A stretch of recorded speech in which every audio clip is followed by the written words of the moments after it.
Hey friends, welcome back to the channel. Today I'm going to talk about the #1 rule to building wealth by Robert Kiyosaki in Rich Dad, Poor Dad. He talks about how the poor, the middle class, as well as the rich think very differently about this rule and how that determines whether you live a life of wealth or a life of financial struggle. So come with me, I'm going to break it down to easy steps, provide a reference guide at the end so we can remember all this information and start our journey towards financial independence. Let's go. If you're new to this channel, my name is Diane, and on this channel I provide strategies and tips on healthy living and building wealth to lead a healthier, happier, and freer life.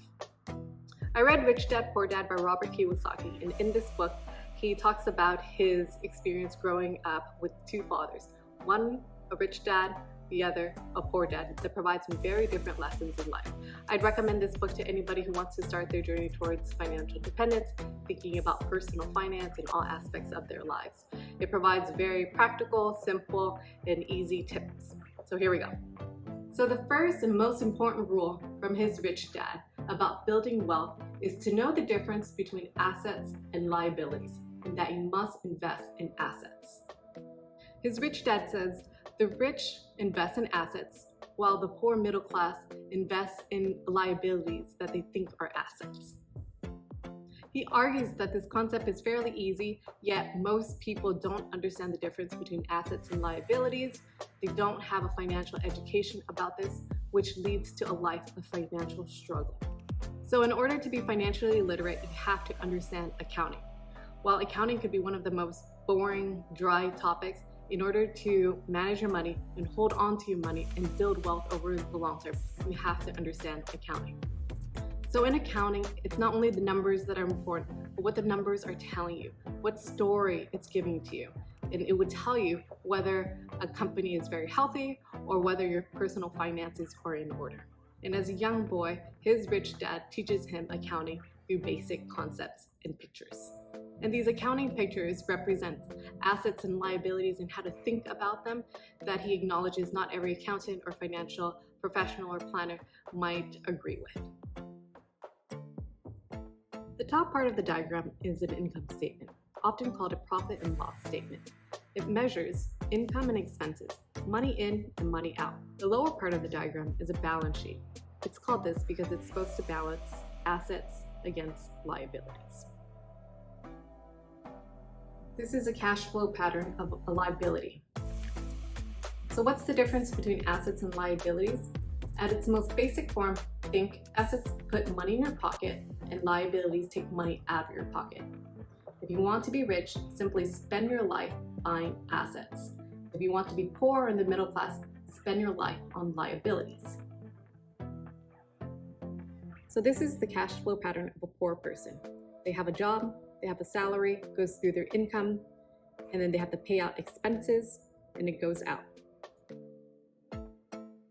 This is the cash flow pattern of a person in the middle class.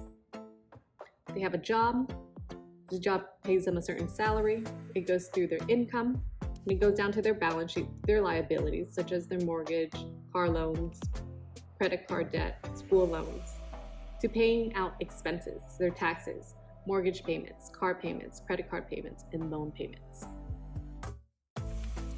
And this is the cash flow pattern of a rich person. Their assets, imagine real estate, stocks, bonds, notes, intellectual property, are providing income to them through rental, income, dividend, interest, or royalties. So these diagrams are obviously oversimplified, and everyone has living expenses, the need for food, shelter, and clothing, and whatnot. But at its very basic level, you can tell that these diagrams show the difference between the cash flow of a poor person, the middle class, as well as the wealthy. It's the cash flow that tells the story of how a person handles their money. Most people don't understand why they struggle financially, and it's because they don't understand cash flow. So a person can be highly successful, highly educated, but financially illiterate. So as you can see, those are very oversimplified accounting statements. And the goal behind all this is really to start your journey towards financial literacy. So people that are in debt often say, I need more money, when they don't realize that even having more money might actually compound the problem. Money often makes obvious some of our greatest weakness, such as highlighting certain behaviors, relationships, and what we don't know about our money and our finances. So you can take the example of, let's say, lottery winner who win large sums of money only to lose it shortly after, or professional athletes who score multi-million-dollar contracts throughout their career but soon file for bankruptcy years after leaving their professional careers. So money only accentuates the cash flow pattern that is happening in your mind. If the pattern is to spend whatever you get and having more money, you'll only increase your spending. There's something that happens psychologically. The more money that you get, you somehow think that more money will continue and that you will have that same rate and that you will continue to spend that money. And what happens is your spending is more than what the money is coming in. Therefore, you're actually going backwards and not thinking about your money from a cash flow point of view. And one of the biggest problems here is that many students leave school without financial skills, without ever learning about personal finance and how to manage their money, how to hold on to their money, and how to keep their money for their long term. They find themselves struggling and they continue to work harder without getting ahead. So what's missing from their education is not only how to make money, but also how to manage their money. It's called financial aptitude. What we do with the money we make, how we keep it, and how to make that money work hard for us. Most of us learn about money from our parents, and if our parents are unclear about how money works, they're most likely not going to teach their kids about money. And if they're not teaching their kids about money from an earlier on, building in those early habits, then they're probably going, or might, unless they accumulate those skills, going to lead a life of financial struggle. So make sure that we understand how we can get our money to work for us, not the other way around. Understand the difference between assets and liabilities, invest in assets.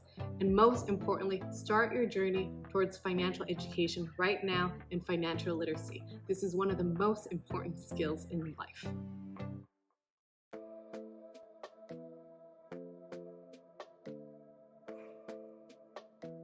So let me know what you think. Comment below. If you like this video, check out my other videos where I teach you financial literacy in depth, as well as how to generate passive income. Thank you, and see you later.